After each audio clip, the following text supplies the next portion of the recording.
오늘도 이 은혜 말씀을 읽고 듣고 묵상하는 우리 모두에게 하나님의 크신 은혜가 있게 되시기를 주님의 이름으로 축복합니다.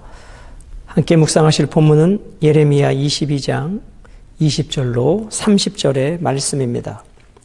오늘 본문의 핵심 주제는 습관적으로 범하는 죄가 우리의 영혼을 병들게 합니다.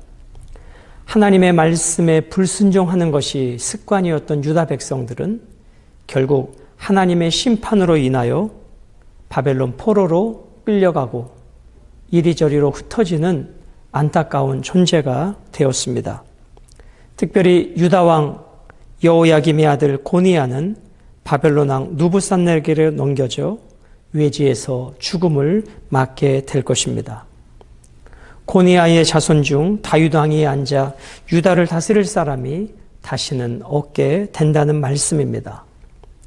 그러므로 여러분, 우리에게 습관은 너무나도 중요합니다. 습관은 인격이 되고 인격은 우리의 인생을 결정합니다. 하나님과의 관계에서 나는 어떠한 습관을 갖느냐는 우리의 앞으로의 삶의 여정에 너무나 중대한 문제인 것입니다. 하나님은 예루살렘과 유다 백성들이 끊임없이 하나님의 말씀을 전하여 주셨지만 의도적인 불순종이 저들에게 만연된 습관이 되어 결국 바벨론의 채찍을 통해 심판하실 수밖에 없음을 말씀해 주고 계신 것입니다. 그러므로 오늘 우리는 이 말씀을 통해 나는 지금 어떤 습관을 갖고 있는가? 오늘 내가 끊어내야 될 세상적인 습관은 있지는 않은가? 그리고 내가 가져야 할 영적인 거룩한 습관은 무엇인지 오늘 말씀을 통해서 깨닫고 버릴 것은 버리고 좋은 습관을 새롭게 만들어가는 귀한 말씀이 되었으면 좋겠습니다. 20절로 23절은 예루살렘에 임할 심판에 대하여 말씀해 주고 계십니다.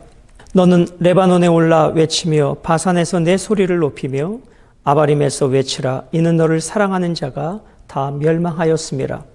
하나님께서는 선지자에게 세 가지를 명령하십니다. 첫 번째로 레바논에 올라 외치라. 이 레바논은 이스라엘 북쪽에 위치한 곳이고, 두 번째 바산에서 내 소리를 높이라. 바산은 이스라엘 북동쪽에 위치한 곳입니다. 그리고 아바림에서 외치라. 아바림은 이스라엘 남쪽에 있는 곳을 말하는데, 이 레바논, 바산, 아바림 모두 산이 험악한 고산 지역이라는 것입니다. 그곳에서 외치라고 말씀합니다. 이는 너를 사랑하는 자가 다 멸망하였음이라. 이는 너를 사랑하는 자, 더 정확하게 말하면 예루살렘이 사랑하는 자들, 풀어서 말씀을 드리면 유다가 동맹국으로 의지하는 나라들, 그것을 의미합니다. 유다가 애굽이 우리를 지켜줄 것이라고 의지했지만 결국 바벨론에 의하여 애굽도 유다도 함께 심판받는 것을 우리는 보게 되어집니다. 그러므로 우리는 하나님 외에 이 세상의 무엇도 우리의 힘으로 의지해서는 안 될 것입니다. 여호와 하나님으로 자기 도움을 삼을 때 그 백성은 복이 있게 될 것입니다.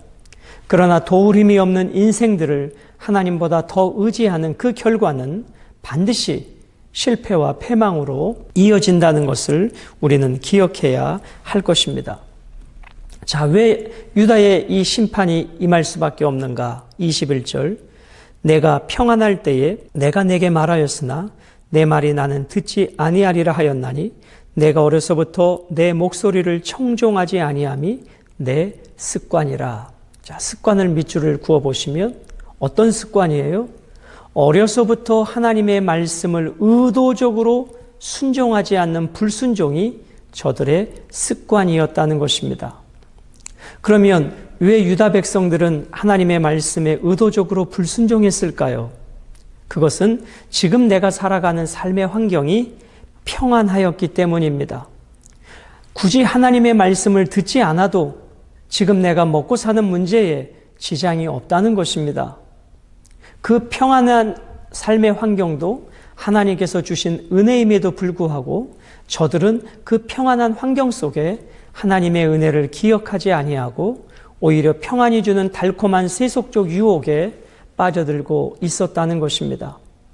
저들의 평안한 환경 앞에 하나님이 끊임없이 경고하고 경고하셔도 저들은 듣지 아니하였습니다. 오늘 그것을 21절 말씀에 이렇게 표현합니다. 나는 듣지 아니하리라. 이것이야말로 의도적인 불순종입니다. 하나님이 끊임없이 말씀하셨고 저들은 들었지만 오늘의 내 삶의 환경이 너무나 평안하기에 하나님의 경고의 말씀이 들려지지 아니하였고 들어도 듣고 싶지 아니하였다는 것입니다. 이러한 의도적인 삶의 불순종이 유다 백성들의 습관이었다는 것이죠. 그렇습니다, 여러분. 순종도 습관이고 불순종도 습관입니다. 순종하는 사람은 늘 순종으로 반응하고 불순종하는 사람은 늘 불순종으로 반응하더라는 것입니다. 오늘 우리는 순종의 사람입니까? 불순종의 사람입니까? 오늘 내가 의지하는 애굽, 내 눈에 펼쳐지는 삶의 편안한 환경들, 이것이 우리를 영원토록 지켜줄 것 같지만 결국 유다 백성들의 시간의 저울추는 흘러가고 있는 것이고 하나님의 심판의 시간이 다가오고 있음에도 불구하고 유다 백성들은 평안한 환경에 취하여 회개하지 않고 있었습니다. 물론 환경도 평안했지만 저들의 그 마음을 조장하는 거짓 선지자들도 한 몫을 했다는 것이죠. 하나님은 우리를 사랑하시기 때문에 결코 버리지 아니하실 거라고 하는 저들의 거짓된 메시지 앞에 유다 백성들은 속고 있었던 것입니다.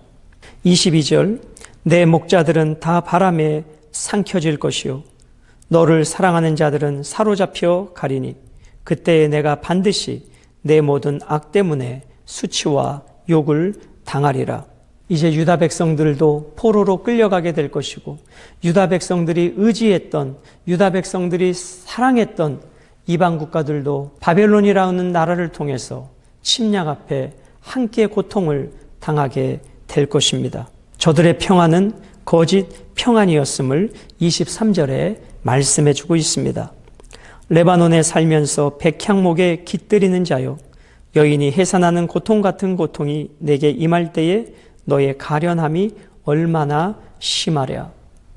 하나님께서는 유다 백성들에게 닥칠 그 심판의 고통을 마치 임신한 여인이 해산한 그 고통에 비유하시면서 유다 백성들에게 그러한 고통이 갑작스럽게 임하게 될 것이라는 것입니다. 오늘 저들은 이렇게 평안함에 취하여 살아가지만 다가오는 하나님의 그 심판은 저들이 깨닫지 못하고 있었습니다. 그래서 23절에 백향목에 깃들이는 자요. 그런데 너에게 닥칠 그 고난이 얼마나 가련한지 생각해 보라는 것입니다. 여기서 가련함이라고 하는 것은 슬퍼하다, 애통하다. 멸망한 나라의 여인이 겪을 끔찍한 운명에 사별의 아픔을 표현하는 애도 의식에 사용되어진 표현입니다. 즉 극심한 고통으로 인해 애곡이 슬픔이 극에 다다를 것을 강조하고 있는 것입니다. 이제 하나님은 24절과 25절에 여호야김의 뒤를 이어서 왕이 된 여호야긴, 고니야라고도 하고 여고냐라고 하는 그 왕에 대하여 하나님이 말씀하십니다. 24절, 여호와의 말씀이니라 나의 삶으로 맹세하노니 유다 왕 여호야김의 아들 고니야가 나의 오른손에 인장반지를 할지라도 내가 빼어 내 생명을 찾는 자의 손과 내가 두려워하는 자의 손 곧 바벨론 왕 누부갓네살의 손과 갈대아인의 손에 줄 것이라. 손에 낀 인장반지, 인장반지는 왕이 중요한 결정을 할 때 그 공식 문서에 찍는 왕의 사인과 같은 역할입니다. 그러한 존재라 할지라도 결국 하나님은 그 손에서 인장반지를 빼어 버릴 것이라 말씀합니다. 여기 고니야라는 이름이 있는데요. 이 이름은 성경에 우리는 보통 여호야긴으로 이해하고 있습니다. 그런데 그 이름이 여고냐로도 기록이 되고 오늘 본문처럼 고니야로도 기억됩니다. 여호야긴, 여고냐, 고니야 다 동일 인물인 것을 우리는 생각해 보시면 좋겠습니다. 자, 그러면 그 역사적인 상황을 좀 말씀드리면 유다의 왕 요시야 왕이 있습니다. 그에게는 4아들이 있었는데 여호야하스, 살룸이라고도 하죠. 그 여호아하스가 요시야 왕의 4째 아들인데 요시야의 뒤를 이어 왕이 됩니다. 그러나 그는 3개월 만에 애굽으로 포로로 끌려가게 됩니다. 둘째 아들이 여호야김입니다. 둘째 아들이 여호아하스의 뒤를 이어 왕이 되고 그 여호야김의 아들 여호야긴이 왕이 됩니다. 그러나 그 역시 18살에 왕이 된 지 3개월 만에 바벨론에 끌려가는 존재가 됩니다. 그 여호야긴, 오늘 본문의 고니야는 7명의 아들이 있었지만 누구도 왕이 되지 않습니다. 그래서 유다의 마지막 왕이 시드기야인데 이 시드기야는 여호야긴, 즉 고니야의 아들이 아니라 요시야의 3번째 아들이 되는 것입니다. 오늘 이러한 왕들의 계보를 좀 보시면서 본문을 묵상하시면 큰 도움이 되실 것 같습니다. 26절, 내가 너와 너를 낳은 어머니를, 내가 너는 여호야긴, 고니야를 말하는 것이죠. 너를 낳은 어머니, 그 어머니는 누구냐? 누후수다 왕후를 말하는 것입니다. 너희가 나지 아니한 다른 지방으로 쫓아내리니, 여호야긴과 그의 어머니는 다른 나라, 이방 나라의 포로로 끌려가게 될 것이고 그들은 결국 유다 땅으로 돌아올 수 없는 인생이 될 것을 하나님께서 말씀하고 계십니다. 너희가 거기에서 죽으리라. 비참하고 쓸쓸한 죽음을 맞이합니다. 27절, 고니야의 불행한 죽음을 예고하죠. 그들이 그들의 마음에 돌아오기를 사모하는 땅에 돌아오지 못하리라. 28절로 29절은 2세대에 걸친 심판을 말씀합니다. 이 사람 고니야는 천하고 깨진 그릇이냐, 좋아하지 아니하는 그릇이냐, 어찌하여 그와 그의 자손이 쫓겨나서 알지 못하는 땅에 들어갔는고. 고니야도 그의 어머니도 쫓겨나고 그의 자손들, 그의 백성들도 이방 땅에서 고통당하는 삶을 2세대에 걸친 하나님의 심판을 말씀하고 계신 것입니다. 29절, 땅이여 땅이여 땅이여 여호와의 말을 들을지어다. 하나님의 슬픔의 마음이 이렇게 고통으로 표현되고 있습니다. 그리고 끝으로 30절은 서기관을 향한 명령의 말씀입니다. 여호와께서 이와 같이 말씀하시니라. 너희는 이 사람이 자식이 없겠고 그의 평생 동안 형통하지 못할 자라 기록하라. 이는 그의 자손 중 형통하여 다윗의 왕위에 앉아 유다를 다스릴 사람이 다시는 없을 것임이라 하시니라. 고니야, 여호야긴, 그는 바벨론으로 끌려가 다시 고국 땅 유다로 돌아오지 못하고 죽음을 맞게 될 것입니다. 그에게는 7명의 아들이 있었지만 누구도 유다의 왕자로 오르는 자가 없을 것이라는 말씀입니다. 얼마나 비참하고 얼마나 고통스러운 현실인지 모릅니다. 그러므로 오늘 우리가 이 본문을 통해서 반드시 기억해야 될 것이 있습니다. 습관적인 죄를 끊어내어야 합니다. 반복적이고 습관적인 죄악들, 현실이 주는 편안함, 현실이 주는 안정감에 취하여 내가 지금 죄악된 습관을 가지고 있으면서도 그것을 끊어내지 아니하는 것은 하나님의 심판을 부를 수밖에 없다는 것입니다. 귀한 동역자 여러분, 죄악이 우리 안에 습관이 되지 않게 하여야 합니다. 불순종이 우리의 습관이 되는 인생은 비참한 인생이 될 것입니다. 하나님께서는 오늘 본문을 통해서 심판 중에라도 긍휼을 베풀어 주시는 분임을 우리는 보게 됩니다.